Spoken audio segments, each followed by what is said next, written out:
You think you know her, but you've only met her shadow. You were told it was a love story. A girl from the sea falls for a boy on land. She gives up her voice to follow her heart. She dances, she dreams, and in the end, she gets the prince. A wedding. A ship sailing into the sunset. That's the version you grew up with. That's the lie. Because the real Little Mermaid? She doesn't get the prince. She doesn't get the kiss. She doesn't even get a name. What she gets is silence, pain, and a punishment that doesn't end with death, but begins with it. She gives up everything just to be near someone who doesn't love her back. She walks on legs that feel like knives. She watches him fall for someone else, and when the sun rises on her final day, she has two options: take a life or lose her soul. No music swells, no rainbow arcs overhead, just a girl who gave too much and got nothing in return. But the real twist? This story was never just about a mermaid. It was about the man who wrote her, a man with a secret, a man whose heartbreak runs through every line of the tale like salt in the sea. And once you know who he was and what he lost, you'll never see this story the same way again. Ready to meet the real Little Mermaid? Not the singing one, the bleeding one, the one who traded her voice for love and was punished for daring to hope. The truth hides in the water. Not in the glittering surface where fairy tales like to float, but down where the light fades and the pressure crushes whatever dares to sink. That's where Andersen's real story lives, far below the version told to children. When The Little Mermaid was first published in the year 1837, people expected a gentle moral tale, something soft and sentimental. Instead, Andersen handed them a descent, slow, quiet, and devastating. This wasn't a love story. It was a dismantling. A girl who literally carves herself apart just to step into a world that will never welcome her. A girl who trades her voice, her body, her very nature, for a man who never truly sees her. A girl who keeps giving until there's nothing left but the echo of who she used to be. And here's the part most people miss, the part that changes everything. This wasn't just a story he imagined. It was a story he lived. Once you understand what Andersen was going through while he wrote it, the loneliness, the forbidden love, the quiet heartbreak pressed between the lines of his letters, the tale stops reading like fiction. It starts reading like confession, like a man whispering the truth he couldn't dare speak aloud in 18th century Europe, where the wrong kind of love could cost you everything. Suddenly, the mermaid's silence isn't symbolic. It's autobiographical. And once you see that, you can't unsee it.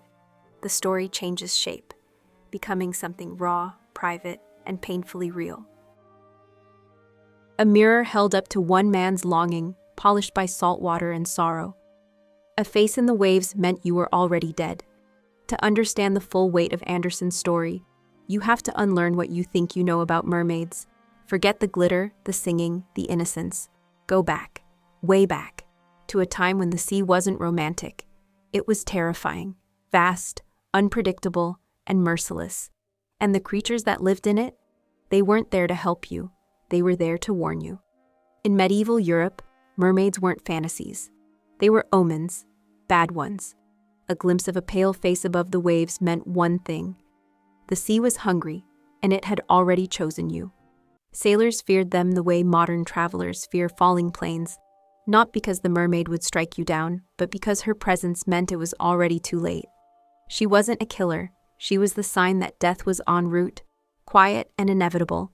These weren't legends whispered over ale. They were recorded, in ink, in real ship's logs, in real handwriting that still survives in maritime archives across Europe. One entry from the year 1782 tells of a Scottish brig near the Hebrides. The sea was calm until it wasn't. A sailor spotted something, someone, just beyond the bow. A woman's face, just a face. Still, pale, hair floating like kelp, eyes as dark and empty as the ocean floor. The men on board fell silent. Some crossed themselves, some wept. The captain wrote in shaking script that her eyes were neither kind nor cruel but hollow, as if nothing lived behind them. A week later, during a sudden storm, the ship struck a jagged reef. Everyone aboard was lost. Stories like this weren't rare. In Norse tradition, fishermen spoke of the marmenil, a seaman with scaled arms, sunken eyes, and a mouth that never moved. He would appear silently beside the hull, moments before waves would rise and ships would vanish. No words, just the look, that was enough. The HMS Gloucester, one of the British Navy's proud ships in the late 17th century, kept obsessively detailed logs. And in those logs from the year 1682, 17 separate entries describing mermaid sightings in the North Sea. 17, each one followed by tragedy, a wreck, a vanishing, a convoy lost. Coincidence? Maybe, but to sailors of the time, there was no doubt. A mermaid didn't need to touch you to doom you. She was the messenger, the prophecy, the signature on your death certificate.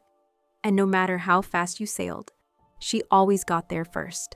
But Andersen's mermaid didn't bring death. She walked straight into its mouth. In old legends, mermaids were warnings. See one and you turn back, if you could. But Andersen's mermaid? She doesn't warn anyone. She doesn't escape. She volunteers.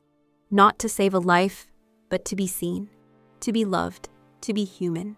She makes a deal, a desperate one. Not romantic, not noble. It's the kind of deal you make when you've convinced yourself that love is only real if it hurts. She doesn't just give up her voice, she gives up her tongue. The sea witch, not a theatrical villain, but something far older and colder, cuts it out with a knife. No ceremony, no mercy. Just the blade and silence. Her lair isn't a mystical cave, it's a mausoleum. The seabed outside is littered with the skulls of sailors.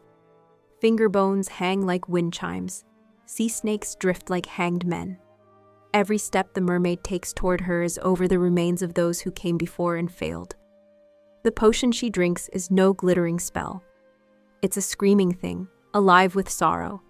It's made from serpent venom, blood cut from the witch's own chest, pearls ground from the eyes of drowned brides, and scales torn from the mermaid's own body.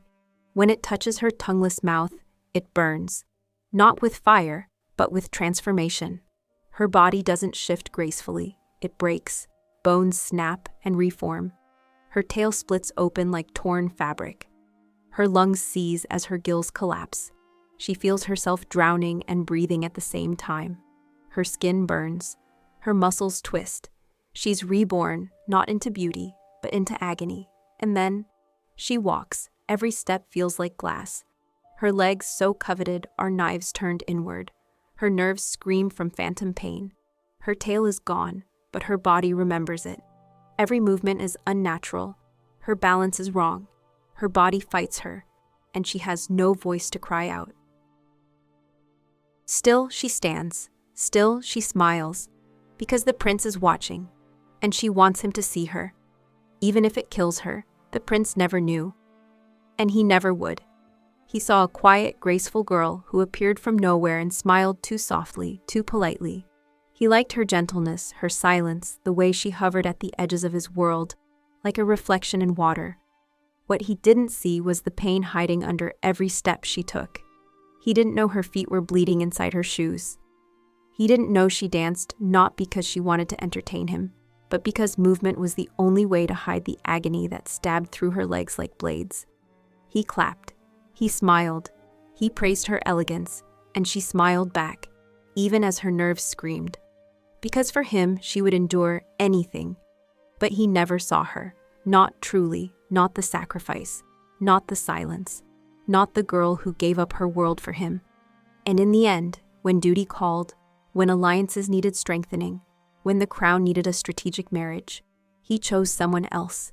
Not out of cruelty, out of convenience, out of expectation, out of the simple fact that he never understood who stood beside him. And she stood on the deck of his wedding ship, heart breaking quietly, always quietly, because she had no voice left to let it out. Then her sisters rose from the waves, hair shorn short in exchange for a terrible gift. They held out a knife forged from a shark's tooth, still warm with magic, humming with the promise of undoing everything. If you end his life before dawn, they told her without words, your tail will return and you'll come home, live, swim, breathe again. It was a simple choice on paper, One life for hers, one heartbeat for her 3 centuries of torment. The universe was offering her an escape, and she walked into the prince's chamber, the blade trembling in her hand, the moon casting pale light across his sleeping face. He looked peaceful, innocent, completely unaware of the girl standing over him, the girl who had given up her voice, her body, her future to be near him. She raised the knife. One movement would free her, one thrust would save her.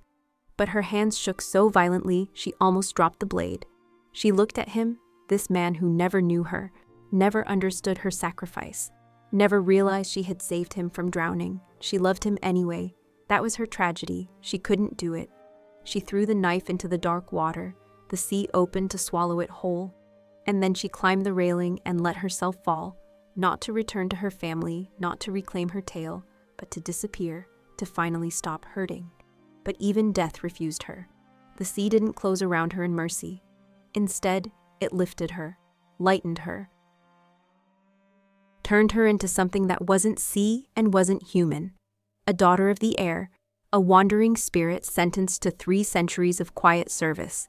No voice, no body, no home, just a task, just time, just longing. She thought she had chosen the end, but her story wasn't finished, not even close. What comes after death? 300 years of silence. Most stories end with a final breath, a final sacrifice, a release. Andersen's mermaid doesn't get release. She doesn't sink into the sea and vanish in a burst of foam. She doesn't rise to some peaceful heaven. She is caught in between, neither living nor dead, neither sea nor land. Instead of dissolving, she changes. She becomes a daughter of the air, a translucent spirit the world will never see, light as mist, silent as regret, forever hovering at the edge of human lives without ever joining them. She isn't rewarded for choosing mercy. She isn't praised for sparing the prince. She's sentenced, condemned to drift through deserts and forests and cities, doing good deeds she will never be thanked for 3 long centuries. 300 years of watching life go on without her. 300 years of tending to strangers. 300 years of giving, after a lifetime of giving too much already. But here's the twist that makes the punishment truly cruel. The sentence isn't guaranteed to end. There's no countdown she can trust, no finish line she can see. Her fate, her salvation, her possibility of a soul, is not determined by her own actions. It rests in the hands of children she has never met. Every time she sees a kind child, one who brings honor or comfort to their parents, a year disappears from her sentence, a tiny mercy shaved off, a small breath of hope. But if she sees a cruel child, a selfish one who causes sorrow or shame, a year is added, just like that. Her service stretches longer. Her hope drifts farther away. She could spend 299 years trying to earn her way to peace. And one tantrum, one lie, one act of cruelty from a child on the other side of the world could steal that progress instantly. Imagine it. Decades of quiet service erased because a child slammed a door or shouted at a parent. Centuries of longing extended because a little boy refused to help his sister. Her eternity becomes a seesaw, controlled by strangers who don't even know she exists. There is no fairness in this, no justice, no balance. Only the randomness of innocence and the unpredictability of childhood. That's not redemption. It's a treadmill she can't step off, a sentence she can't argue. A life, no, an afterlife, built on conditions she cannot influence. Eternal punishment disguised as moral education. The one thing she sacrificed everything to gain, a soul, is now tied to the smallest, most inconsistent creatures on earth. Children who might be good today and cruel tomorrow. Children who haven't learned control, empathy, or consequence. Her entire fate hinges on their whims. This isn't a happy ending. It's not even a sad ending. It's a warning, a reminder that sometimes the world asks you to be perfect, while everyone around you gets to be human. But here's the darkest part. The mermaid was never just a mermaid. On the surface, it looks like a tale about sacrifice, longing, unrequited love. But underneath, beneath every line, every symbol, every cut she endures, There is a man writing his own pain into a fable. A man who couldn't say his truth aloud in the world he lived in, so he hid it in the ocean, wrapped it in scales and sea foam. Hans Christian Andersen didn't invent this story from imagination alone. He wrote it while living through a heartbreak that quietly shattered him. He wasn't in love with a woman, though society expected him to be. He was in love with a man, Edvard Collin, the son of his patron, his closest friend, the person he allowed himself to hope for, even though he knew the rules of his world made that hope impossible. In a century where the wrong kind of love could cost you everything, reputation, livelihood, even freedom, Andersen carried his feelings like a weight no one else could see. And in private letters, he finally let the truth leak out. "My feelings for you are those of a woman," he wrote. "A confession disguised as poetry, a plea disguised as friendship. A truth disguised as metaphor because the real words were too dangerous to speak." But Collin didn't return his affection. He couldn't. He didn't understand the depth of Andersen's longing. And when Collin announced he was marrying a woman named Henriette, Andersen received an invitation to the wedding. A polite gesture, a friendly one, completely oblivious to the quiet devastation it caused. Now read the story again, not with Disney's soundtrack in your head, but with Andersen's broken heart in your hands. A being who changes her entire nature for someone she loves, who gives up her family, her home, her voice, who cuts pieces of herself away just to stand near someone who never truly sees her. A girl who walks on knives and pretends it doesn't hurt. A girl who watches the person she loves marry someone else, smiling through pain because she has no voice left to protest. A girl who is punished not for doing wrong, but for loving the wrong person in the wrong world. That isn't fantasy. That isn't myth. That is Andersen, bleeding onto the page, hiding his heartbreak in a fairy tale because it was the only place he was allowed to put it. And suddenly, the mermaid isn't just a creature. She's a metaphor, a confession in disguise, a silent scream from a man who wasn't allowed to speak. This isn't a fairy tale. It's a scream with no sound. Forget the seashells, the songs, the shimmering tale. The real Little Mermaid doesn't sparkle. She doesn't dream. She doesn't rise triumphantly above the waves. She sinks, quietly, steadily, into a story that was never meant for children. Because Andersen didn't write a tale about magic. He wrote a tale about pain. About the kind of pain you hide behind a smile so convincing that even the people closest to you never see the cracks. The real Little Mermaid isn't a romance. It's a portrait of the agony that comes from hiding who you really are. From reshaping yourself into a version the world might accept, even if it costs you everything. It's about the desperation of wanting to belong in a world that wasn't designed for you, where the rules were written long before you were born, and none of them include your name. Andersen understood this. He lived it. That kind of loneliness isn't poetic. It's suffocating. It forces you into silence, not because you want to be quiet, but because speaking is dangerous, because being seen is dangerous, because being yourself is the one thing society has decided you're not allowed to do. So the mermaid cuts herself down, piece by piece. She lets the world carve her into something palatable, something acceptable, something easier to look at.